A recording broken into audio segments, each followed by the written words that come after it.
ഉമ്മ എല്ലാവരും മക്കത്ത് പോകുന്നു, ഞാനും കൂടെ പോകട്ടെ ഉമ്മ.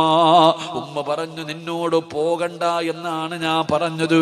പക്ഷേ ഫദ്ലിന് ഇഷ്ടപ്പെട്ടില്ല. വീടിന്റെ അകത്ത് കടന്നു ചെന്നു. അവിടെ നിന്ന് ചിന്തിച്ചു, അല്ലാ, വ്യഭിചരിക്കാനോ കള്ളു കുടിക്കാനോ കറങ്ങാനോ അല്ല, മക്കത്ത് പോകുന്നത് ഉംറ ചെയ്യാനാണല്ലോ, അതൊരു നല്ല കാര്യമാണല്ലോ.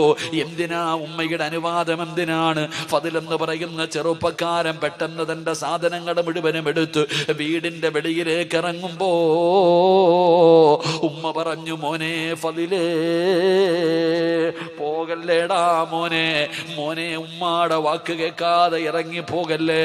ഫദ്ൽ എന്ന് പറയുന്ന ചെറുപ്പക്കാരനോട് കരഞ്ഞു വിളിച്ചുകൊണ്ട് തന്റെ മാതാവ് പറയുകയാ. പക്ഷേ യുവത്വത്തിന്റെ നടുവിലൂടെ നടന്നു പോയ ഫദ്ൽ കേട്ടതുപോലും കാണിച്ചില്ല. അവിടെ നിന്ന് ഇറങ്ങി പോവുകയാണ്. പടച്ചവനെ ചെന്ന് നോക്കുമ്പോൾ